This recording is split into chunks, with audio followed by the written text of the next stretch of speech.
de esto, Sabrina? Bueno, estamos como sociedad normalizando la violencia hasta el punto de que agreden de esa manera a una joven y la insultan. No queda claro por qué lo hacen, pero nuestros jóvenes están creciendo en un ambiente sobre todo digamos, basado en una retórica muy, muy violenta de muchas fuentes. El tema de las redes sociales hace un daño enorme, las redes sociales mal manejadas, Álvaro. Y al final vemos estos incidentes de violencia donde hay que ver quién se hace responsable y quién resarce a la víctima de los daños y los daños psicológicos que le quedan después de haber vivido un incidente como este. Aquí se habla, me mandó un profesor una gaceta oficial que establece un régimen interno para los estudiantes en los colegios oficiales y particulares y algunas disposiciones generales y habla de amonestaciones, suspensión, traslado, expulsión. Habla de sanciones disciplinarias que serán impuestas por los directores de los planteles, con excepción de las amonestaciones verbales en cada centro educativo. Aquí habla de sanciones por escrito, habla de sanciones de suspensión de 1 a 10 días hábiles. Yo no suspendería, yo no sacaría al muchacho. Yo lo traigo, venga. Y usted va a estar aquí recibiendo una terapia por profesionales, porque usted tiene un problema. Ese muchacho tiene un problema. Ese agresor tiene un problema. Y eso tiene que ser analizado por especialistas y los padres de familia tienen que también meterse de lleno en este tema. Preocúpense, porque su hijo no está bien. Un hijo no actúa de esa manera. Y menos, ahí habían 20 muchachos mínimo, atacando, pateando, golpeando, la mayoría muchachas, a una estudiante que estaba indefensa.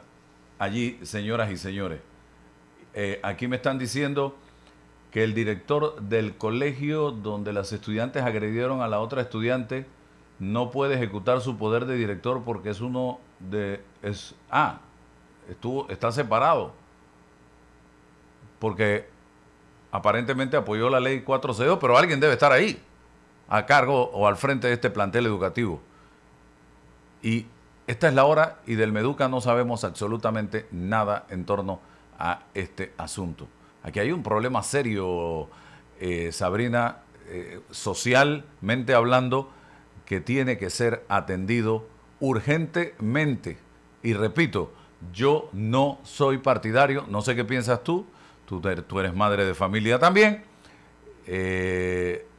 No estoy de acuerdo con que agarren a esos muchachos y los boten a la calle. Con eso no resuelves nada. Claro, porque los estás dejando, ya los estás dejando a expensas de lo que van a ver en la calle y sin ningún tipo de guía y educación.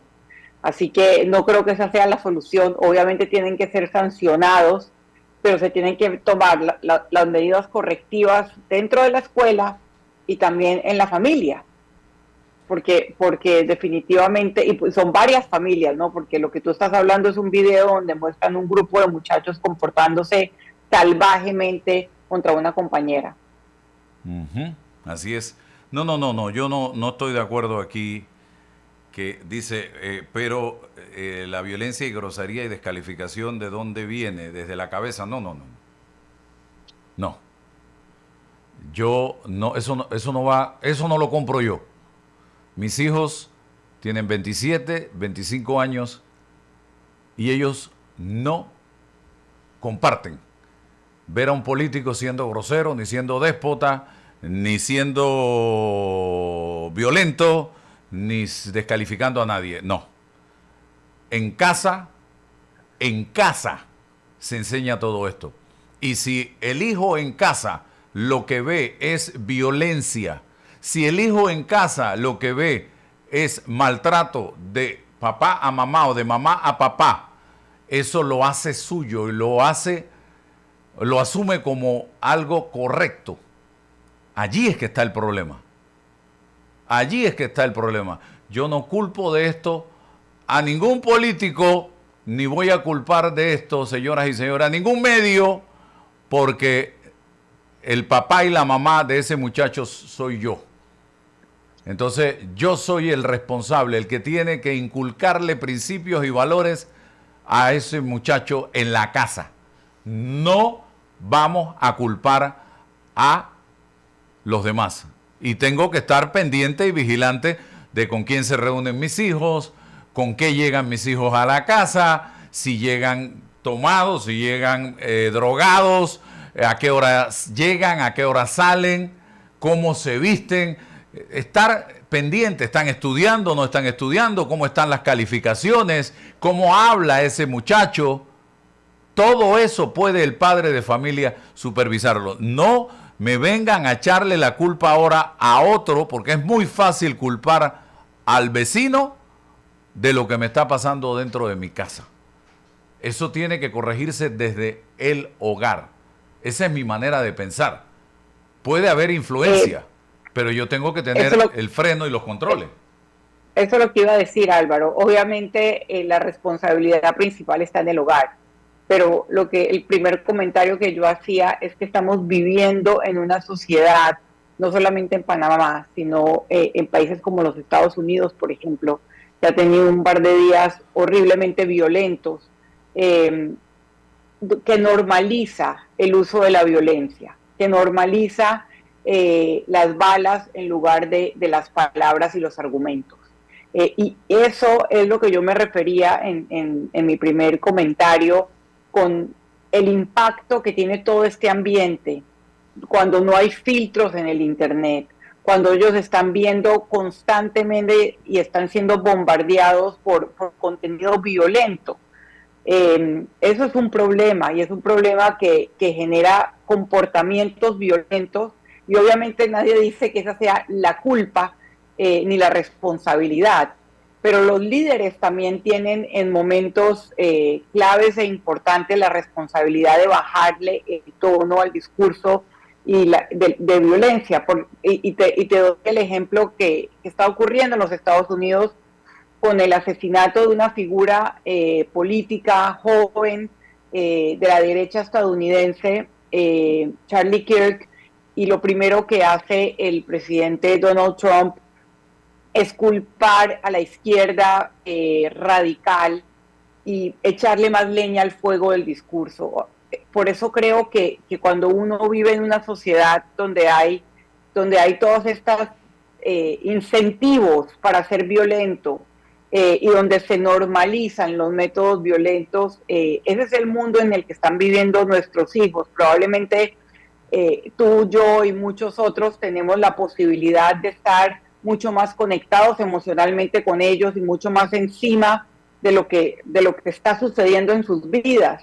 Pero hay una realidad, y es que hay muchas familias y muchos padres y madres que por X o Y razón pierden, digamos, el contacto real con lo que están viviendo sus hijos. Y una de esas situaciones es el bullying escolar, que muchas veces el último que se entera es el padre de familia. Entonces, también esto es una situación social, por así decirlo, que incide, es el mundo en el que estamos viviendo. Definitivamente que sí, y la tarea de ser padres hoy día es mucho más seria, mucho compleja, más fuerte, mucho más comprometida, conlleva más responsabilidad que hace muchos años atrás, que la época en que le tocó a nuestros padres criarnos a nosotros. Pero hay que hacerlo, hay que asumir ese compromiso y redoblar esfuerzos, evidentemente. Vamos a ver el artículo de hoy, la columna de hoy de Sabrina en el diario La Prensa. Son las 7:14 minutos aquí en Radio Red. Adelante. La selectividad de la justicia se ha vuelto tan frecuente que ya casi pasa desapercibida.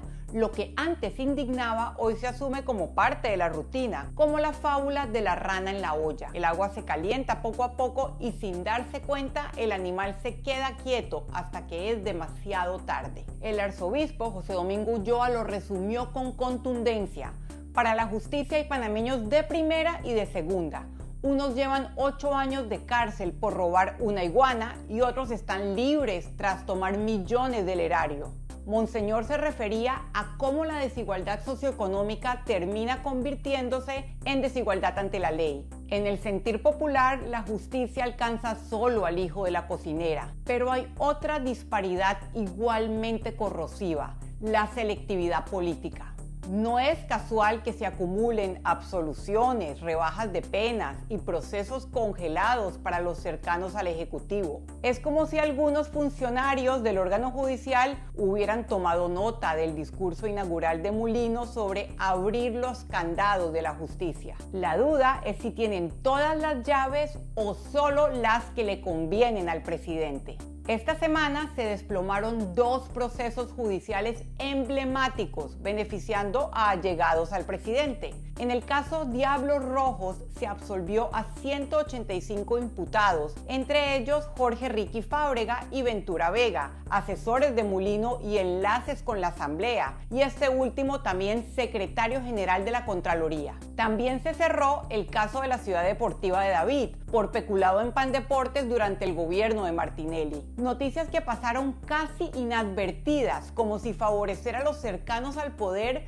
fuese un desenlace esperado. Hay otros ejemplos. Valentín Martínez, hermano del canciller, fue absuelto en el caso New Business. Los exministros Pepe Suárez y Frank de Lima siguen libres pese a condenas en 2 instancias. La esposa de Lima trabaja hoy en la presidencia. Y en la lista de beneficiados por rebajas de penas destacan exfuncionarios del gobierno 2009-2014 y hasta subalternos de Mulino cuando era ministro de Seguridad. Alberto Maggiori, Patria Portugal y los policías condenados por el asesinato de 5 jóvenes en el centro de cumplimiento de Tocumen. El caso más burdo no necesita recordarse porque se exhibe solo: Ricardo Martinelli evadiendo su condena por lavado de activos en Colombia gracias a un salvoconducto expedido por la Cancillería. Es en este contexto que Mulino nombra a 2 nuevos magistrados de la Corte Suprema de Justicia, Gisela Agurto y Carlos Villalobos, sin atender recomendaciones del Pacto de Estado por la Justicia. La ratificación dependerá de la Comisión de Credenciales, presidida por su aliada Dana Castañeda, gracias al matraqueo del recién absuelto Ricky Fábrega. Todo esto mientras la Corte atraviesa una de sus peores crisis de legitimidad tras el escándalo de las jubilaciones especiales. La maquinaria de la justicia selectiva está más aceitada que nunca. Se multiplican las llaves que abren la puerta a la impunidad, ya sea por dinero o cercanía política. Y mientras esas llaves sigan en las mismas manos, la justicia en Panamá no será un pilar de la democracia, sino una colección de privilegios. Como la rana que no reacciona hasta que hierve el agua, nos estamos resignando a una justicia que beneficia descaradamente al poder. Y cuando despertemos, si es que lo hacemos, puede ser demasiado tarde. Bien, y lo decía, como lo señala Sabrina, hace algunas semanas atrás, el arzobispo de Panamá, Monseñor José Domingo Ulloa. Lo tenemos allí, Miguel, vamos adelante, por favor. Está llamada a ser un país donde los últimos estén en el centro, donde la justicia no sea un privilegio para pocos, y eso lo digo alto y claro, una justicia donde no sea un privilegio de unos cuantos, porque esa es la realidad de lo que en las últimas décadas estamos viviendo en relación con la justicia de Panamá. En la justicia hay panameños de primera y panameños de segunda. Panameños que llevan 8 años de cárcel por robar una iguana y panameños que están libres ahí por tomar millones del erario público.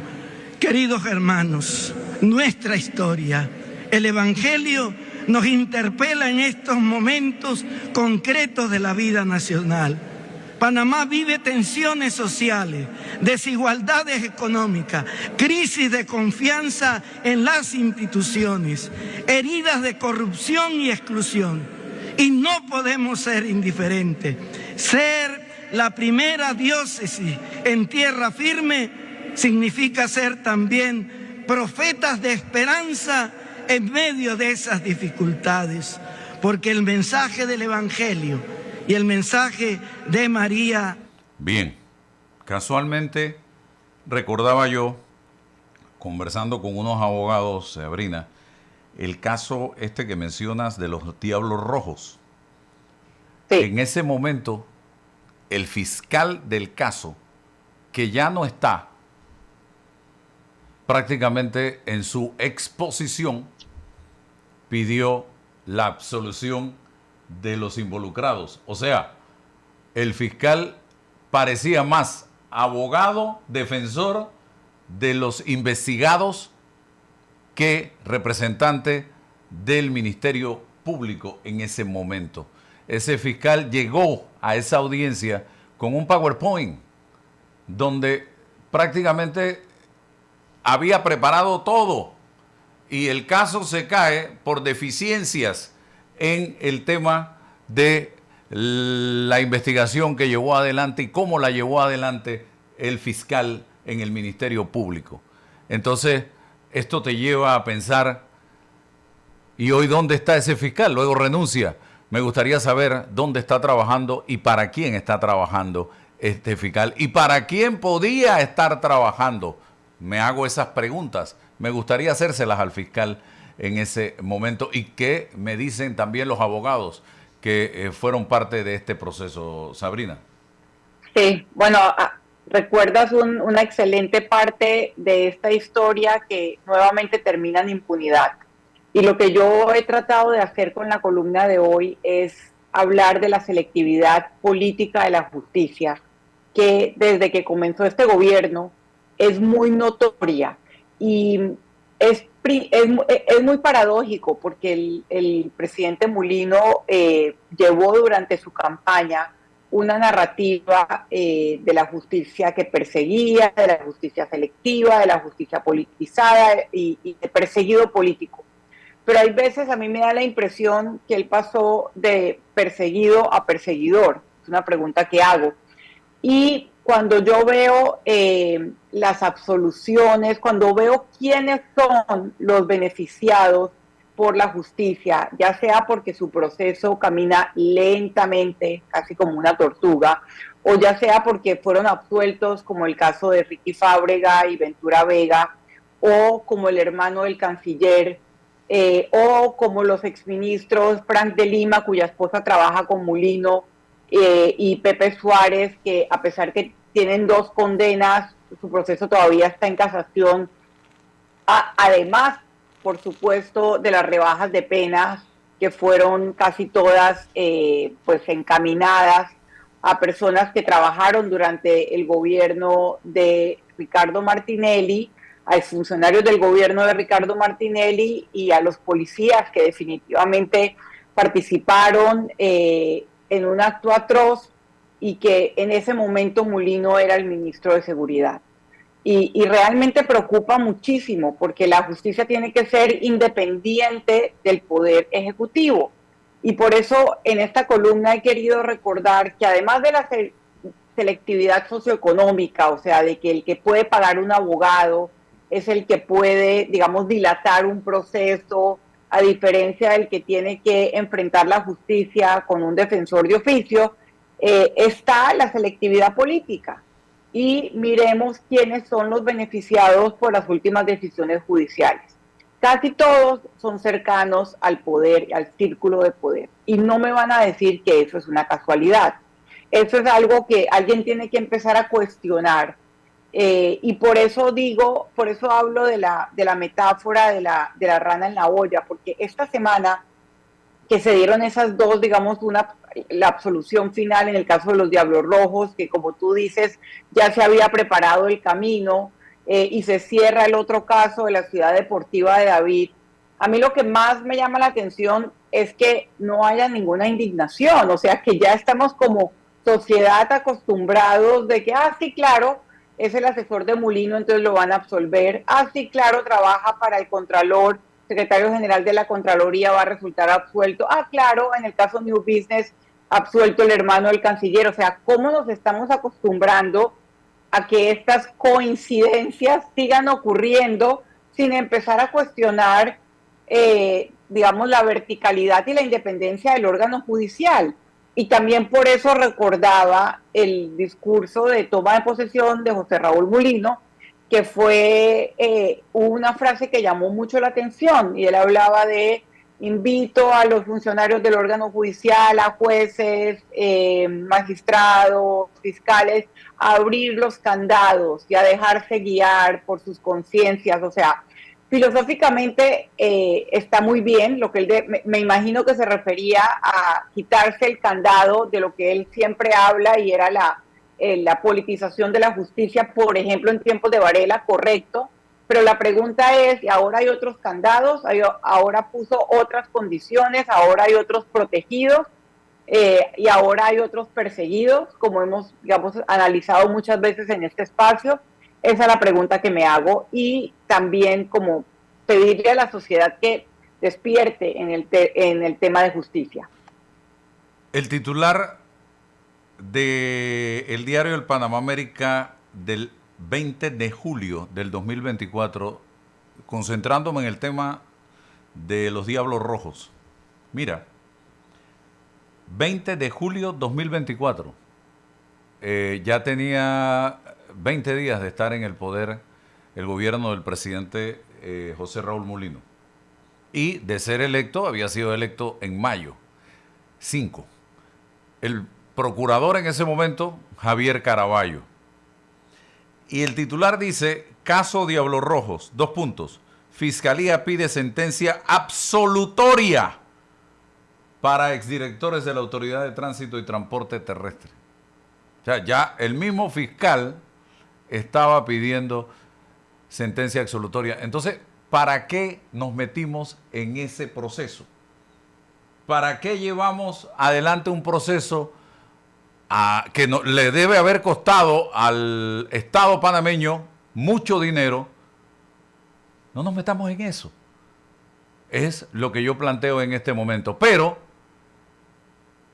el fiscal posteriormente, después del PowerPoint y después de pedir la absolución, después que tumbó el caso prácticamente, se va. Yo no sé si lo fueron, porque eso sucedió ya con el nuevo procurador, tengo entendido. Y posteriormente, el procurador Javier Caraballo lo designan o lo nombran de embajador de la actual administración. O sea, hay cosas aquí que parecieron o que parece que se fueron alineando los planetas para llegar a esto. Y hoy, yo no sé si con los 5 dedos de una mano, Sabrina, me puedes decir cuántos empresarios y cuántos políticos hay tras las rejas hoy, producto de todos los escándalos de corrupción que fueron investigados por el Ministerio Público desde los tiempos de la procuradora Kenia Porcel.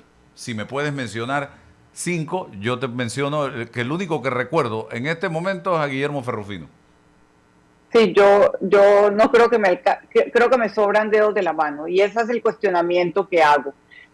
Lo que tú dices de los tiempos, cómo a partir de julio del 2024 se empiezan a alinear los planetas, y es casi como si los funcionarios del órgano judicial, porque el Ministerio Público también es parte del órgano judicial, le besaran el anillo al nuevo rey, ¿no? Y a un nuevo rey que había prometido en campaña otra cosa.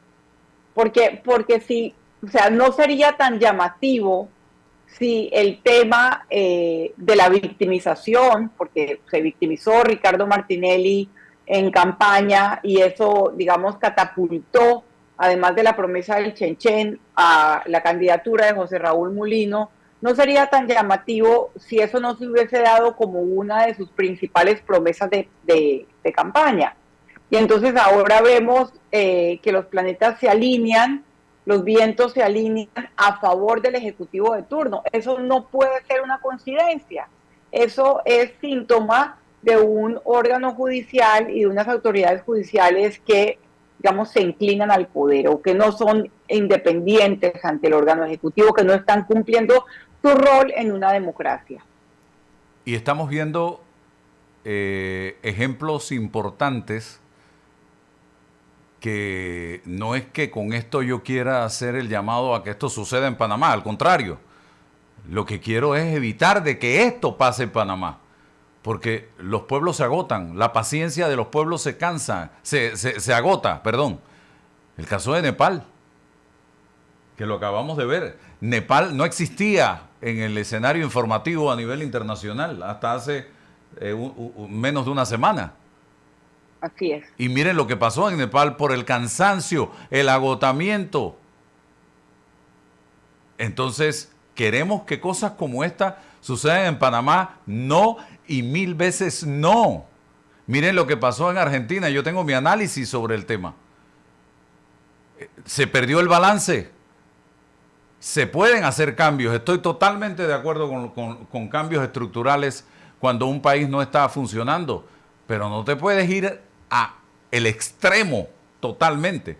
Porque eso es lo que hace, a mi manera de pensar, y lo planteé en un escrito el día lunes, es que esa parte de la población que estás abandonando se sienta apartada, ignorada, y vuelva esa gente a mirar para el lado donde estaban antes y empiecen a ver a los villanos como los salvadores.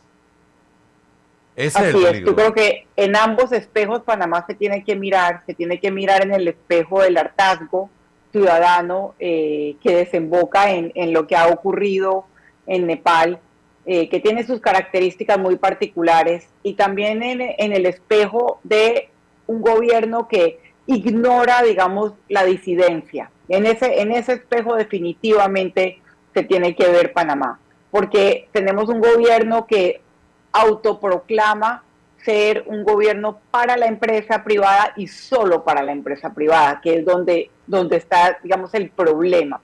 Porque la empresa privada no representa a todo el país. Un gobierno que incluso dice que la iglesia católica radical es la que está sembrando las ideas en contra del proyecto de Río Indio. Yo estoy a favor del proyecto de Río Indio, Álvaro. Yo pienso que es necesario para la principal empresa del país, que es el Canal de Panamá, y para el agua de todos los panameños. Sin embargo, uno tiene que tratar con respeto a aquellas personas que viven allí y que sus vidas y sus familias van a sufrir una transformación enorme. No es un área donde no hay gente viviendo. Y entonces, ¿qué hace el presidente de la República? Otra vez desacreditando e insultando a personas que se van a ver afectadas por un proyecto. Creo que no le está ayudando a la autoridad del Canal de Panamá con esas palabras, y lo que hace más es polarizar el ambiente nacional. Ayer. Un gobierno que no tiene, digamos, un porcentaje mayoritario de apoyo según las encuestas, sino todo lo contrario. Ayer se hicieron dos planteamientos. La pregunta de Elizabeth González, genuina, porque en el 2012 el entonces gerente de la Empresa Nacional de Autopistas y el gobierno de turno, porque ese fue un mensaje del gobierno de turno, el gobierno del que él hacía expresidente parte. Martinelli, del que él hacía parte, dijo, correcto, dentro de 10 años los corredores van a ser gratis. Entonces, ¿qué teníamos que decirle al señor en ese momento? ¿Creerle o decirle eres un mentiroso? Pero lo que planteó Elizabeth González ayer está ahí, lo acabo de subir a mis redes sociales. Fue un compromiso que no se ha cumplido. 13 años han pasado. Absolutamente. Y lo absolutamente. otro... ¿sí? Y nuevamente paradójico que él diga que esos son planteamientos irresponsables cuando el que hizo el planteamiento y la promesa fue su mentor político. Él era parte de ese gobierno. Entonces, me pongo cuando me conviene y me quito cuando no me conviene. Esa promesa se hizo y fue una promesa oficial. Esa promesa no se la inventó Elizabeth González. Y lo otro, que no, repito, lo dije hace un rato, no sé si es bueno o es malo, el tema de los 7.50 por quintal de arroz, que es un incentivo, más que un subsidio. Hay quienes lo llaman subsidio. Y decir que no va a subir el precio del arroz, que es el plato básico de los panameños. Nadie, ni siquiera el presidente puede garantizar, al menos que en una economía de libre mercado como la que tenemos, volvamos a la regulación de precios en el tema del arroz. Pero nadie puede garantizar que el precio del arroz para el pueblo panameño dentro de 2 semanas no va a estar no en 78 u 80 centavos la libra del arroz de especial, puede estar en $1 y nadie puede decir eso es ilegal en una economía como la nuestra, Sabrina. Sí, mira Álvaro, hablando de eso, de los corredores y del planteamiento general de gobierno en términos económicos y en temas presupuestarios, yo tampoco soy experta en temas agropecuarios, sí pienso que hay que proteger a los productores nacionales. He escuchado a los productores hablando lo difícil que es competir, y si no tienen incentivos y si no tienen un apoyo, pues el país se va a llenar de importación de arroz. Y sabemos, no porque lo he dicho yo, sino porque lo ha explicado claramente el padre del ministro de Economía y Finanzas, el señor Guillermo Chapman, que nosotros no somos una economía de mercado perfecta, todo lo contrario, somos un capitalismo de amiguetes, donde los amigos del poder son quienes tienen, digamos, acceso a las ayudas del Estado, etcétera, etcétera. Y sabemos que en el tema de la importación y la producción, e incluso con funcionarios del gobierno, muchas veces son los mismos actores, ¿no es cierto? Eso no quiero entrar a decir nombres, pero se dan este tipo de oligopolios, que es lo opuesto a un capitalismo y a una economía de mercado. Entonces, en lo básico que se entiende de economía, si resulta más costoso producir arroz, pues va a resultar más costoso para el consumidor. Yo no sé cómo usan el incentivo o el subsidio los productores de arroz, pero es básico. Si les cuesta más, al consumidor le va a costar más. Eso no hay que ser economista para entenderlo. Y lo otro que quiero comentar es, cuando tú ves los recortes en algunas instituciones como el INSEE en este tema del subsidio o incentivo a los productores de arroz, a la educación, a algunas instituciones en general, tú te preguntas, ¿realmente el gobierno está ahorrando como podría ahorrar en muchas otras cosas? Yo no creo. Yo creo que si tú entras a ver las planillas, te vas a encontrar con una cantidad de botellas, con una cantidad de funcionarios que manejan relaciones públicas, por así decirlo. No sé dónde está esta contabilidad, pero tú y yo sabemos que hay muchísimas cuentas que reciben, digamos, un incentivo o un apoyo financiero de la comunicación del Estado para atacar a los opositores. Lo hemos vivido, yo lo he vivido, tú también. Hay notarías, hay consulados. Yo pienso que ahí se tienen que hacer los ahorros. No, los ahorros no se tienen que hacer a costa de los productores de arroz o a costa de la promesa de los corredores. Es mi opinión. Es mi opinión. Y yo me pregunto si la famosa contención del gasto y la austeridad es para los funcionarios del gobierno también o solamente para los ciudadanos. Esa es la pregunta. Bien, casualmente acabas de hablar de notarías y me llegó este video desde Bocas del Toro que quiero que veamos porque esto ha generado un enorme malestar entre los profesionales del derecho y la sociedad, la comunidad bocatoreña, lo que ustedes van a escuchar en este video. Vamos a ver, ¿ya está listo? Sí, adelante por favor. En el día de hoy amanecimos en la provincia de Bocas del Toro con el cambio de notaria. una nueva notaria que ha sido nombrada y viene directamente de la provincia de Panamá, no es de Bocas del Toro. Tenemos una inconformidad y la queremos hacer llegar a toda la provincia de Bocas del Toro y que llegue, si es posible, a presidencia. No es posible que en Bocas del Toro, existiendo tanto profesional en el derecho, con doctorados, maestrías, litigantes y otros ocupando cargos en instituciones, son traídas las personas de otros lugares, desmotivando a los profesionales del derecho. Peor aún, ¿qué motivación le da el gobierno a los estudiantes que están ahorita mismo cursando la carrera de Derecho? ¿Qué motivación tiene ese estudiante que está empezando y el que se está graduando? Si los cargos de relevancia en la provincia, en los que pueden sobresalir, son ocupadas por personas traídas de afuera, que cuentan con el mismo perfil o un perfil más bajo de las personas que son de aquí, de la provincia de Bocas del Toro. Hoy no se brindó el servicio de notaría. Estuvimos buscando porque nos dijeron que estaba en La Urracá, pero imposible encontrar la oficina, pues recorrimos todo el día, las personas vinieron aquí a esta oficina a buscar el servicio y no se encontró. Garantizar que los puestos estratégicos puedan ser ocupados por profesionales de la región no solamente fortalece la confianza de las instituciones, sino que también impulsa el crecimiento social y educativo de la provincia de Bocas del Toro. Hacemos un llamado de atención al gobierno. Ustedes que están allá arriba, tomen en cuenta los profesionales que tenemos aquí en la provincia de Bocas del Toro, pues están altamente capacitados para ocupar cargos de relevancia y sobresalir en la provincia. Miren ustedes, a Bocas del Toro, donde hay un sinnúmero de profesionales, una provincia que acaba de atravesar por una crisis seria, y sacan al notario o la notaria y le ponen un notario o notaria de Panamá, no ni siquiera de la provincia de Bocas del Toro. Y ya el tema de las notarías está siendo seriamente cuestionado hace rato, porque se ha convertido en un negocio.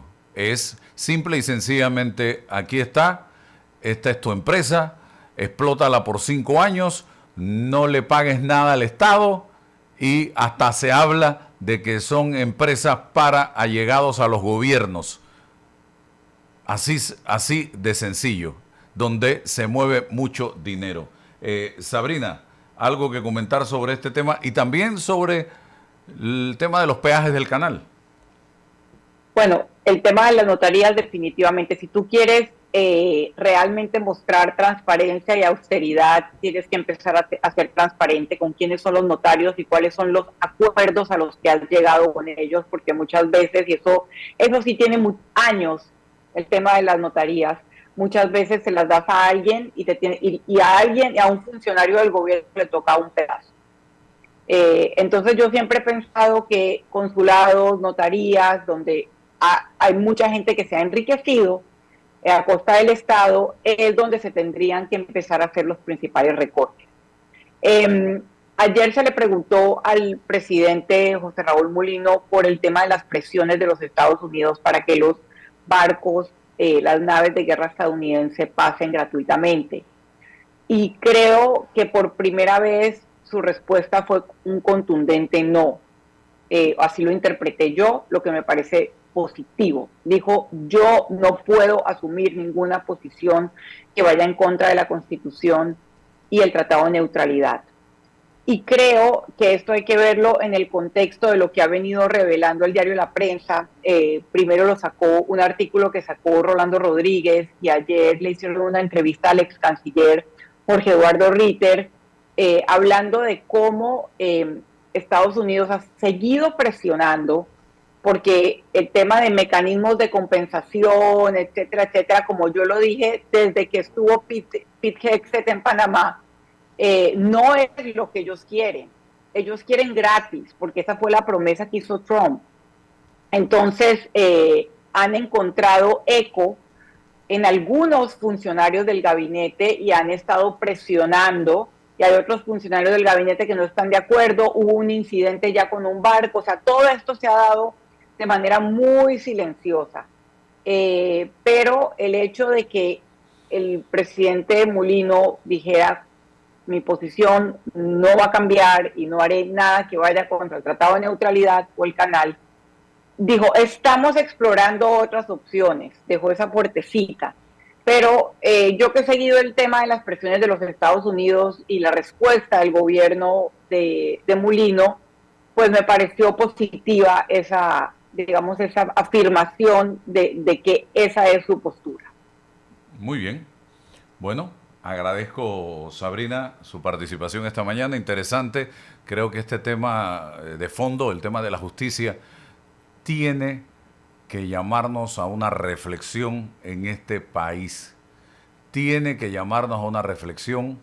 La corrupción en Nepal, sumada a el tema de la ausencia de libertad, porque le cancelaron el acceso a todas las redes sociales al pueblo de Nepal. Esa combinación fue la que llevó al pueblo al hartazgo, al cansancio. Y, señores, no queremos eso para Panamá. Ojalá nunca se dé. Ojalá podamos poner el freno de mano, reconciliarnos entre todos, analizar lo que está pasando, lograr los consensos necesarios para avanzar. Yo contaba ayer, por ejemplo, ya para cerrar, una hermosa experiencia que tuve. ¿Cuántos panameños conocen la Ciudad de las Artes? ¿Cuántos? Ayer me tocó ir a mí, o fui voluntariamente a la Ciudad de las Artes, y parte del personal que hay ahí que me atendió de las mil maravillas, me hicieron un tour por la Ciudad de las Artes.